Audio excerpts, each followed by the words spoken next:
Laetitia Brottier, vous êtes vice-présidente d'Enerplan. Vous allez nous présenter le plan autoconsommation d'Enerplan qui compte une quarantaine de mesures dans le contexte actuel de baisse du pouvoir d'achat des ménages et d'augmentation de la précarité, c'est important. Les mesures phares de ce plan, allez-y, on vous écoute. Ok, alors je voulais juste rappeler vraiment l'importance d'accélérer sur l'autoconsommation. Aujourd'hui, en France, l'année dernière, 2021, on a fait 0,25 gigawatts en autoconsommation. C'est pas rien. Si on le met en mégawatts, ça fait 250. Ça fait plus gros. Mais cette année, on va peut-être atteindre 0,4 gigawatts. Donc on a une accélération de l'autoconsommation, mais tranquille, quoi. On a déjà un tendanciel qui, tout seul, commence à s'améliorer. Par contre, si on veut vraiment accélérer sur l'autoconsommation, on a vraiment un pas à passer et énormément de freins à lever parce qu'on comparera avec l'Espagne, on part quand même avec une situation beaucoup plus bloquée que certains de nos voisins. Alors, pourquoi l'autoconsommation ? On vient de rappeler le contexte inédit des prix de l'énergie, mais ce qu'il faut avoir en tête, c'est que c'est quand même un contexte qui est là pour durer, malheureusement, et qui finalement change nos quotidiens. Quand on était limite au niveau de ses budgets, on peut être quelqu'un qui devient précaire, et ça, c'est très difficile à vivre. On entend aussi que les collectivités n'arrivent plus à fonctionner avec leur budget de fonctionnement. Il y en a qui commencent à arrêter des piscines municipales, alors que c'est quand même un besoin pour certains de leurs administrés. Et on entend aussi sur les entreprises que certains vont arrêter et passer en chômage partiel parce qu'ils ne peuvent pas produire avec ce prix-là de l'énergie. Les produits deviendraient invendables. Donc ça, on a une solution qui, avec l'autoconsommation. L'autoconsommation est une vraie source de stabilité pour directement les consommateurs. On sait, l'autoconsommation, c'est simple. Vous mettez le ticket tout de suite et vous savez exactement à quel prix vous allez avoir votre énergie pendant 20 ans. Et donc, c'est un vrai amortisseur de l'inflation. On ne va pas prendre en plein les augmentations de l'énergie si on se dote de solaire. Donc, je voulais vraiment rappeler ça. Parmi les atouts de l'autoconsommation, c'est celui que je voulais souligner maintenant. Et il y en a d'autres, bien sûr, notamment le fait qu'il y a un lien très fort avec la flexibilité et le stockage en parlant d'autoconsommation. Ce qui est un moment où il faut effacer des consommations est évidemment bienvenu. Alors, le plan d'urgence vise à atteindre 1,5 gigawatts par an d'autoconsommation, 1500 si on parle en mégawatts, le plus tôt possible. Alors, on avait mis 2025 dans le plan d'urgence. On pense qu'on peut l'atteindre beaucoup plus tôt si on lève les freins. Et on a pour preuve nos voisins. Les Espagnols ont lancé, ils ont commencé les débats en 2020, mais ils ont lancé fin 2021 finalement 37 mesures. Alors nous, on en demande 50, on est un peu plus gourmand, mais comme je disais, on a un peu plus de freins. Oui. Plus de boulot en France. Et oui. Ouais. Avec un vrai budget dédié à l'autoconsommation et qui est un package complet. Alors il faut savoir que les Espagnols, quand ils vont dans leur supermarché, il y a quelqu'un qui essaie de leur vendre de l'autoconsommation. Ils vont à Leroy Merlin, ils ont des packages. Ils sont leurs fournisseurs d'énergie, essaient de voir s'ils ne peuvent pas venir chez eux plutôt que chez le confrère parce qu'ils ont des surplus achetés de manière plus intéressante chez eux que chez les autres. Donc ils entendent tous les jours parler d'autoconsommation. C'est vrai par le privé, mais c'est vrai aussi par le public. On a la ministre de la Transition écologique qui très fréquemment parle en bénéfice, positivement de l'autoconsommation. Elle dit que c'est positif pour l'activité économique, que c'est positif pour le système électrique, ça c'est important, en France des fois il y a encore des sceptiques, que c'est positif aussi pour les consommateurs parce que ça réduit la facture d'énergie. C'est la ministre qui le dit. Nous, c'est Emmanuel Vargon qui commence à le dire. Et c'est très bien. Ouais, mais c'est un changement de paradigme qu'on salue parce que ça fait vraiment du bien. Ouais. Faut le rappeler. Voilà. Alors voilà, ces 37 mesures, on a vraiment trois postes en Espagne, des mesures de communication institutionnelle et aussi le privé parce qu'en fait, chez eux, ils ont des primes par l'État, mais par contre, le surplus, on le négocie avec son fournisseur. Ce qui fait qu'on a une espèce de compétition, on va dire, entre les fournisseurs pour essayer d'avoir le client. On a aussi des campagnes de formation, alors pas seulement des formations des professionnels, et même si on voit de la publicité pour les métiers du solaire, donc c'est positif aussi, mais on a aussi des formations, des référents dans chaque collectivité. Vous avez un projet dans une commune, il y a quelqu'un pour vous répondre qui est formé à l'autoconsommation, pas au solaire en général, à l'autoconsommation précisément. Et on a aussi pour les copros des syndics qui sont formés. Donc c'est pareil, là aussi, votre copro veut faire du solaire en autoconsommation, les syndics savent répondre. Donc ça, c'est quand même formidable. Alors ça, c'est tout un premier pan qui est indispensable, mais aussi un plan qui va être important pour la France. Aussi, c'est un plan de simplification. En Espagne, on n'a plus besoin de demander d'autorisation d'urbanisme pour les moins de 100 kg, pas de dossier au gestionnaire de réseau pour les moins de 15 kg, et encore, si vous faites de l'autoconsommation totale, quelle que soit la puissance. Et également, pas de consuel pour les moins de 10 kg, seulement un certificat d'installateur. Et puis en plus, petite cerise sur le gâteau, si vous êtes en copro et que vous voulez faire voter une autoconsommation collective, si vous êtes absent, vous êtes pour. Donc ça, si vous voulez vraiment pas, il faut être présent. Vous avez toujours raison. Voilà. Alors tout ça, donc ces simplifications, ça a été vraiment, ça a apporté un vrai engouement et ça a été appuyé en plus par des aides massives. À la fois des primes, jusqu'à 5 MW des primes, que ce soit au sol ou toiture, il n'y a pas de différenciation en Espagne. Et puis également une prime dédiée pour le stockage. On parlait de flexibilité, le fait que ça va bien avec l'autoconsommation. En Espagne, le stockage en soi est aidé. Et puis toutes ces primes sont en plus cumulables avec des réductions d'impôts sur le revenu et des exonérations de taxes foncières pendant 3 à 5 ans. Donc vous voyez, c'est des aides massives. Donc quand on ajoute à la fois une communication presque martelée tous les jours, de la simplification où l'installateur vient chez vous, vous l'installez tout de suite, et des aides pour faciliter les investissements, forcément ça marche, et ça marche extrêmement bien, extrêmement vite. Puisque du coup, on a dit le plan a commencé à être communiqué dès 2021, il a été acté en fin 2021, ils ont déjà fait 1 gigawatt l'an dernier et ils vont atteindre 2 gigawatts, peut-être plus cette année. Donc 3 gigawatts en 2 ans, et c'est quasi que du résidentiel, parce qu'il n'y a que eux qui peuvent aller aussi vite. Donc rien que le résidentiel, c'est 3 gigawatts en Espagne, et ça arrive maintenant, l'entreprise, le tertiaire et les autres marchés, donc ils vont avoir un marché d'autoconsommation énorme. Un pays qui, il y a quelques années encore, taxait vous souvenez qu'il y avait une taxe sur le soleil en Espagne, comme quoi on peut changer et on peut vraiment se lancer dans une politique solaire très agressive, et c'est le cas avec l'autoconsommation en Espagne. Exactement. Ouais. Et donc forcément, ça nous inspire. Ça nous inspire parce que quand on a lu ce plan, on a eu les yeux qui brillaient en disant mais c'est exactement notre besoin finalement. On a besoin de communication, simplification et d'aide. Et on a structuré ce plan national d'autoconsommation en 4 points. Vraiment un premier point sur tout ce qui serait campagne d'équipement pour des précaires, pour redonner un vrai pouvoir d'achat à ces précaires qui en ont besoin en ce moment. C'est vraiment le moment pour eux d'adopter le solaire en autoconsommation. Ils ne peuvent pas l'investir eux-mêmes, donc ce qu'on demande, c'est que ça soit une campagne qui soit portée par des C2E, et notamment les C2E précarité. Alors ça, ce sont des fonds privés qui sont cumulables avec des fonds publics.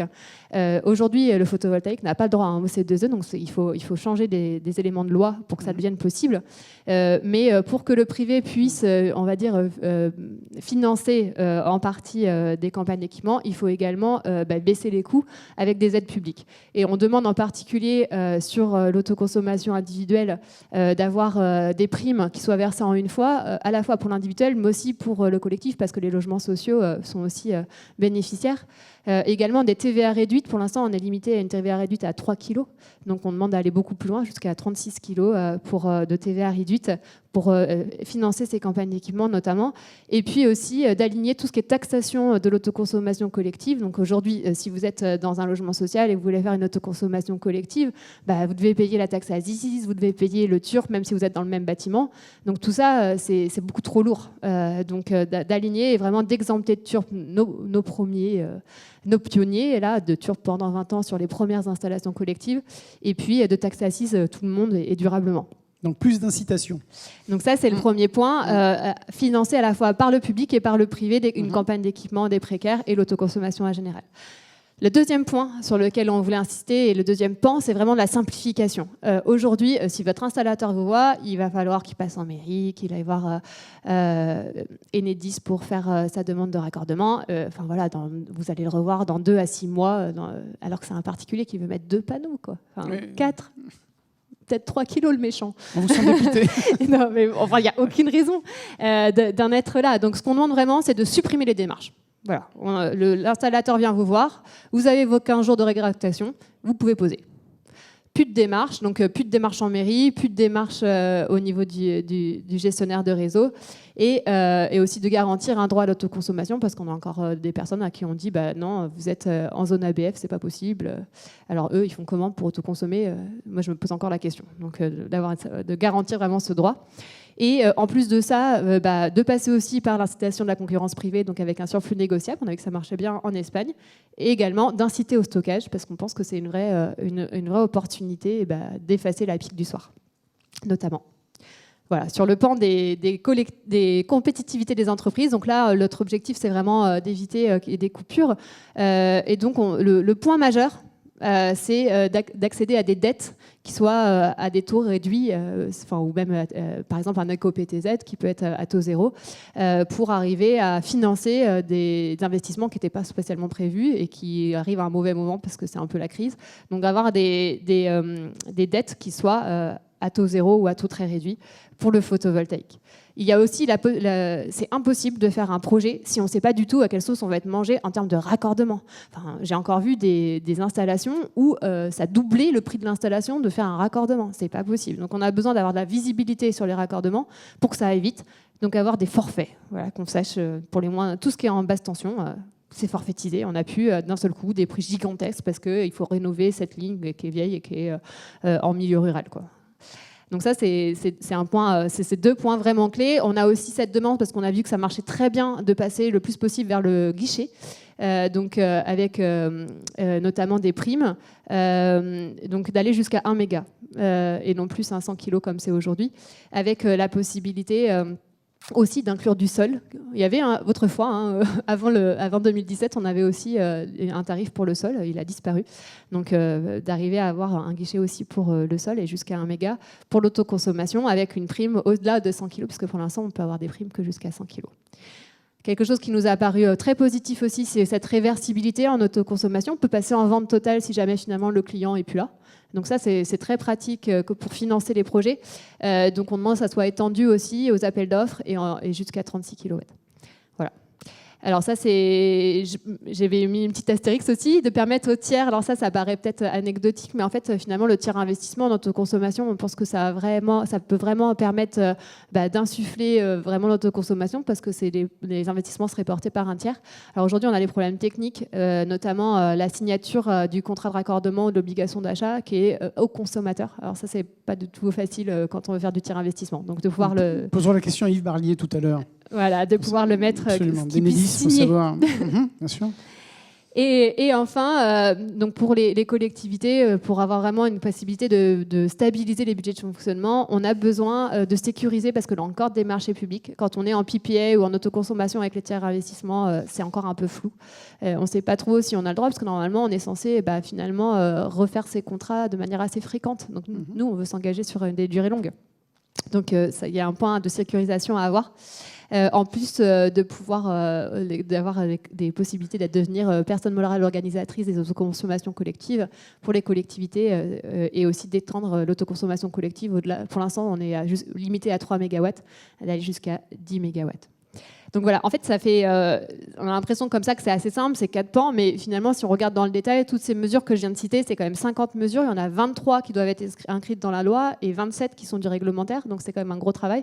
Donc on a bon espoir notamment qu'un certain nombre de mesures soient reprises par le parlementaire dans le cadre de la loi d'accélération et de la loi de finances pour la fin d'année. Et voilà. Travailler sur des amendements, donc. Et donc, on commence à travailler. On recrute, si vous êtes député. Bon, voilà. Non, mais il n'y a pas de problème. On est en train de travailler sur les amendements et on les fera porter le plus possible voilà, par le débat public. D'accord. On vous sent passionné. Une question de Star & Co, un bureau d'études solaires. Bonjour. La suppression de l'IFER pour les dossiers supérieurs à 100 kg en autoconsommation est-elle prévue dans votre programme? Enfin, c'est quelque chose que vous envisagez? Ouais, c'est une super question. Je ne l'ai pas nommée parce qu'il fallait que je fasse une sélection des mesures. Mais c'est vrai qu'on demande à ce que l'IFER commence plus à 100 kg mais à 250 parce que c'est quand même un peu bas. Et puis en plus, on a des problèmes en ce moment avec l'IFER, avec des personnes... Enfin, finalement, on ne regarde même plus qui est propriétaire de l'installation. On compte un peu tout le monde à côté là, pour savoir si on doit l'IFER ou pas. Donc ça devient vraiment problématique parce qu'on pensait ne pas avoir à payer l'IFER. Finalement, on vient nous chercher pour payer l'IFER. Il y a toujours un petit truc, il y a toujours une petite chose trappe qui se rajoute. Donc voilà, l'IFER fait bien partie du plan, oui. Ouais, d'accord. Arnaud Schreiner, un des freins les plus importants que nous connaissons, surtout pour les toitures terrasses, c'est l'obligation d'avoir un ATEC ou un ETM, une étude de technique nouvelle sur le système PV, sous peine de ne pas être assuré. Est-ce qu'Enerplan travaille aussi sur ce sujet? Génial, parce que ça faisait partie des mesures d'accompagnement. Eh bien, allons-y. En fait, merci du coup, Arnaud pour le lien. Pour accompagner vraiment, donc il y a 50 mesures à adopter et donc vraiment des mesures d'accompagnement. Donc forcément, la promotion de l'autoconsommation, ça devient, c'est une évidence et c'est un besoin. Mais aussi, on a Enedis, ça va être notre partenaire privilégié puisqu'on va avoir beaucoup de raccordements à faire. On a absolument besoin que Enedis monte en puissance et puisse raccorder toutes nos installations.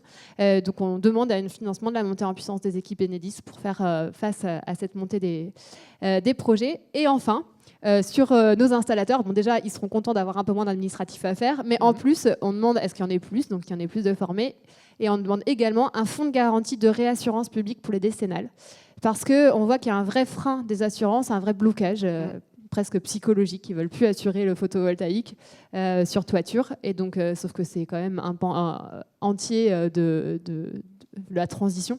Donc on demande à ce que l'État puisse proposer un fonds de garantie. Alors il n'y a pas beaucoup de désordre finalement, donc il ne sera pas si activé de ça, mais au moins ça rassurera à la fois sur les décennales et les dommages ouvrages. Voilà. Et on parlait aussi de l'obligation solaire en résidentiel qui sera imposée dès 2029. Dans le neuf, ce qu'on demande, puisque finalement on est en train d'équiper des précaires, si on avait déjà installé dans le neuf des panneaux solaires en amont, on ne serait pas en train de devoir les équiper maintenant.